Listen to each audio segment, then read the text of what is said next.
Ya, Anda kembali lagi di live event pelantikan Kabinet Kerja Jokowi JK. Mirsa, salah satu yang membedakan Kabinet Kerja dengan kabinet sebelumnya yakni adanya Menteri Koordinator Kemaritiman.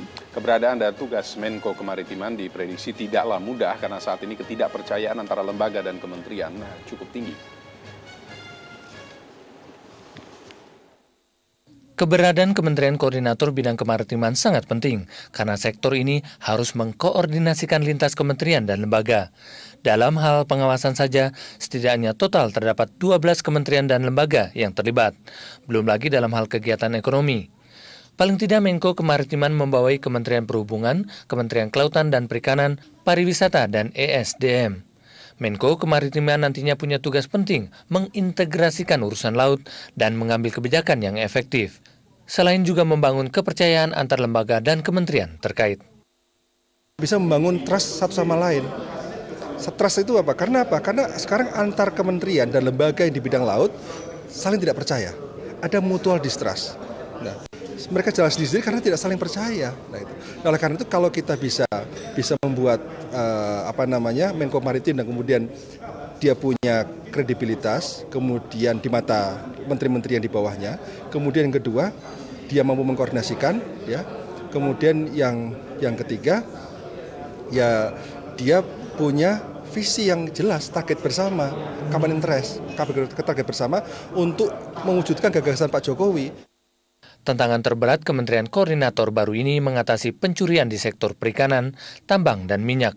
Di sektor perikanan saja, tiap tahun sedikitnya 30 triliun rupiah kekayaan laut kita dicuri pihak asing. Kementerian Koordinator Kemaritiman dipastikan akan ada dalam kabinet yang akan dibentuk Presiden Joko Widodo dan Wapres Yusuf Kala. Dari Jakarta, Rosalin Asmarantika, Willy Datus, Metro TV. Ya, lalu bagaimana profil dari para menteri yang telah diumumkan? Nah, kemarin kita akan simak informasinya yang dibawakan oleh rekan Gilang Ayunda. Gilang, silakan. Ya, baik, terima kasih Rauf dan juga Sumi, pemirsa. Menteri Koordinator Bidang Kemaritiman ini adalah sebuah posisi yang baru di kabinet. Kita tahu bahwa janji dari Presiden Joko Widodo adalah untuk membangkitkan kembali kemaritiman Indonesia.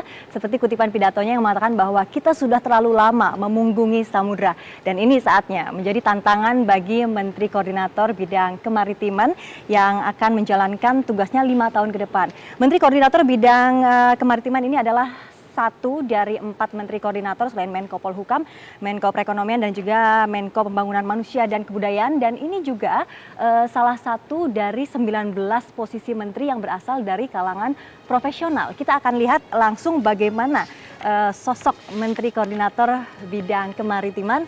Langsung kita buka.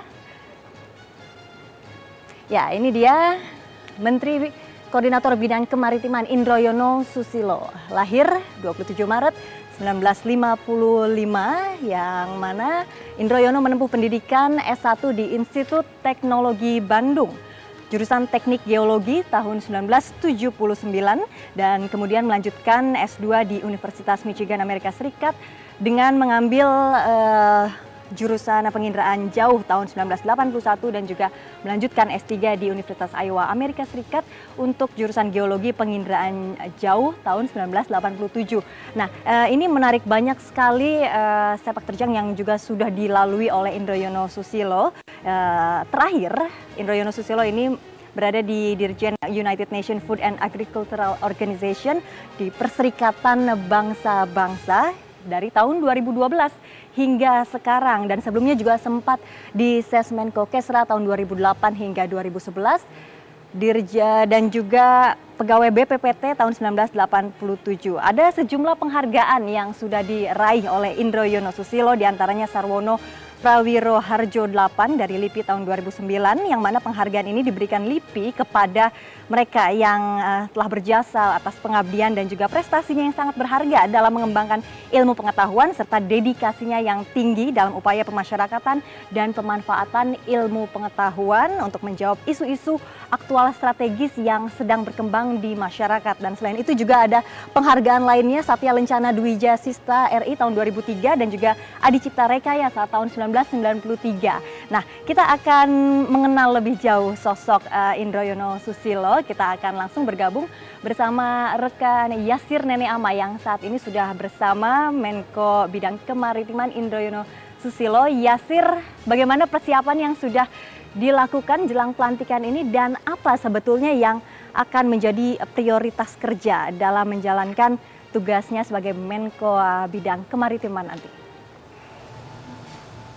Ya, Gilang, benar sekali bahwa berbeda dengan struktur kabinet pada pemerintahan sebelumnya. Pada struktur kabinet kerja Jokowi JK ini ada satu Menteri Koordinator baru, yaitu Menteri Koordinator Kemaritiman, dan adalah Indroyono Susilo yang akhirnya diamanahkan oleh Jokowi JK untuk mengemban amanah tersebut. Dan saat ini saya sudah bersama dengan Indroyono Susilo di kediamannya. Selamat pagi, Pak. Selamat pagi, Nasir. Nah, Pak, kemarin sudah ditunjuk menjadi Menko Kemaritiman, dan saat ini hari ini rencananya akan dilantik. Seperti apa nih persiapan seorang Indroyono Susilo? Ya, baik, insya Allah pada hari ini jam 11.45 Bapak Presiden berkenan untuk melantik 34 anggota kabinet yang diberi nama Kabinet Kerja. Menarik sekali, hari ini pelantikan kita tidak perlu pakai PSL atau pakaian sipil lengkap. Oh, begitu ya, Pak? Ya, jadi apa pakaian yang dikenakan nanti, Pak? Pakai batik lengan panjang. Oh, gitu ya? Ciri khas Indonesia berarti. Ciri khas Indonesia, tapi warnanya formal, yaitu warna coklat. Oh, begitu. Dengan menggunakan kopiah, gitu. Jadi nanti kesannya ini adalah kabinet yang ciri khas Indonesia dan juga menggunakan kopiah. Saya kira menarik ini. Baik, pertama Pak. kali ini. Pak, ini kita lihat bahwa Menko Kemaritiman ini adalah Menko yang baru. Nah, Bapak sudah punya gambaran belum, Pak, kerjanya apa? Mengingat kantor belum ada, staf juga belum ada. Ini seperti apa nih, Pak, gambaran dari seorang Bapak? Baik, sebenarnya nanti setelah acara pelantikan akan dilaksanakan sidang kabinet pertama, di mana Bapak Presiden akan memberikan arahan kepada para menteri, dan di mana juga akan ada peran dari para Menko yang 4 itu akan mulai diarahkan oleh Bapak Presiden.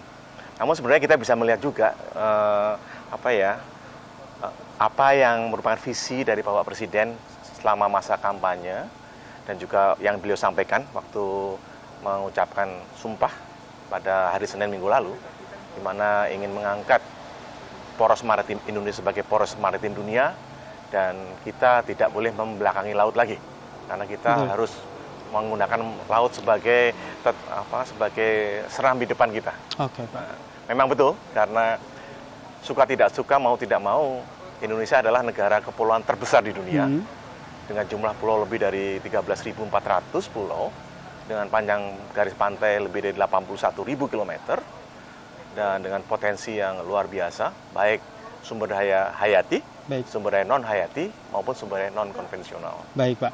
Bapak dikenal sebagai seorang yang sudah expert atau sudah mumpuni di bidang kemaritiman ini, seperti yang tadi Bapak jelaskan. Sebenarnya dari seorang Indroyono Susilo sendiri ini, apa sebenarnya permasalahan di kemaritiman Indonesia sendiri yang Bapak lihat? Memang kalau dilihat tadi, ini yang dinamakan kita merevitalisasi jati diri bangsa kita sebagai bangsa pelaut dan bangsa bahari. Ya. Kalau kita mengukur sejarah, ada kerajaan-kerajaan laut yang sangat-sangat bahari seperti Kerajaan Sriwijaya, Aceh misalnya, kemudian juga Majapahit itu merupakan bangsa-bangsa bahari. Dan kemudian juga kita tahu beberapa panglima laut yang sangat terkenal, misalnya Laksamana Malahayati, itu adalah panglima laut Aceh yang perempuan. Laksamana Nala itu adalah panglima laut dari Kerajaan Majapahit. Jadi sebenarnya kita sudah di sana. Nah, sekarang dibangkitkan kembali bahwasanya kitalah penguasa laut di antara dua samudra besar, Pasifik dan Samudra Hindia, dan dua benua besar, Australia dan Asia. Masalah-masalah apa saja yang sudah Bapak lihat dan kemungkinan kedepannya yang akan Bapak perbaiki? Mungkin dari potensi laut yang kurang dimaksimalkan atau seperti apa, Pak? Pertama, saya sampaikan bahwasanya Kementerian Koordinator Bidang Kemaritiman mengkoordinasikan 4 kementerian. Satu adalah Kementerian Perhubungan atau Transportasi, yang kedua Kementerian Kelautan dan Perikanan, ketiga Kementerian Pariwisata, dan yang keempat Kementerian Energi dan Sumber Daya Mineral. Kalau kita melihat kenapa kok keempat kementerian ini dikoordinasikan oleh Kementerian Koordinator Bidang Maritim, karena arahnya akan didorong banyak ke laut. Contoh misalnya transportasi, tentunya nanti diupayakan bisa mewujudkan impian tol laut. Ke pariwisata misalnya, sudah kita tahu bahwasanya dengan 14.000 pulau, 13.400 pulau ini, itu potensinya luar biasa dan masyarakat wisatawan dunia ingin berdatangan ke Indonesia untuk kegiatan layar atau sailing, surfing, diving, dan juga snorkeling gitu ya. Nah ini kesempatan terbuka untuk membuka devisa, membuka lapangan kerja kepada bangsa kita. Antara lain misalnya ada SEAL, kapal-kapal layar, setahun tidak salah ada sekitar 400 kapal layar yang liwat di wilayah kepulauan kita. Nah, tapi susah masuk karena perizinannya susah.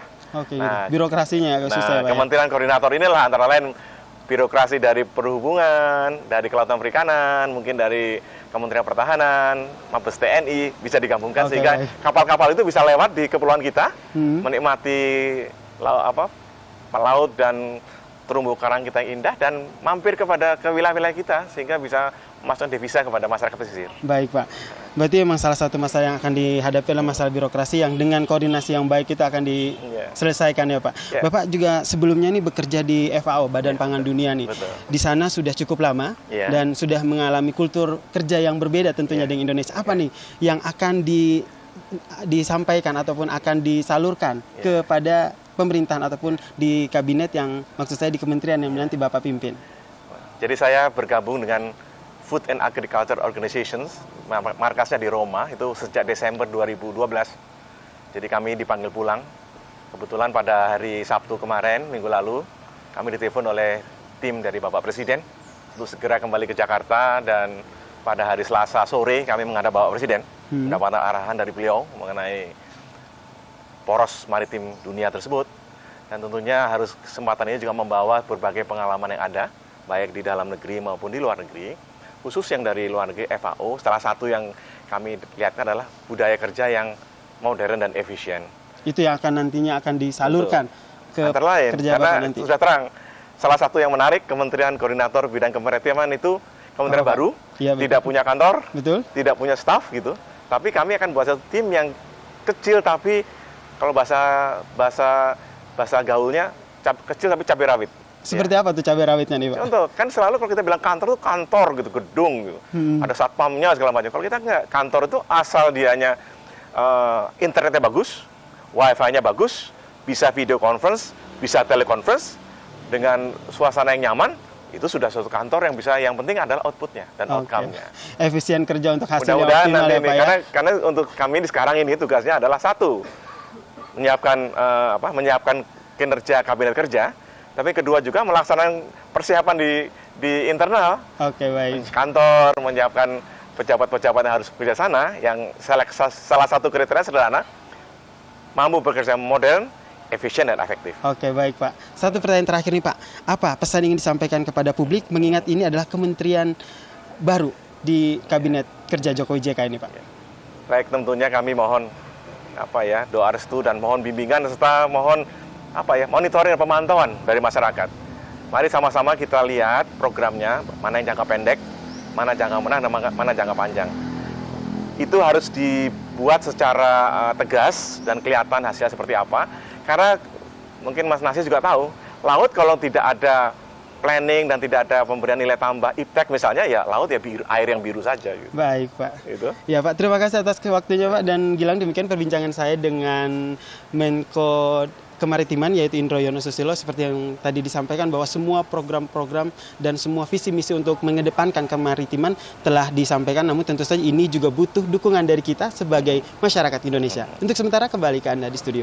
Ya, baik Yasir, terima kasih untuk laporan Anda Yasir Neneama, dan kami ucapkan selamat kepada Pak Indro Yono Susilo dan selamat bekerja 5 tahun ke depan tentunya untuk mengembalikan kejayaan maritim Indonesia. Kami masih akan menghadirkan profil lain dari Menteri di jajaran Kabinet Kerja Jokowi JK usai jeda pariwara berikut ini. Tetaplah di live event pelantikan Kabinet Kerja Jokowi JK.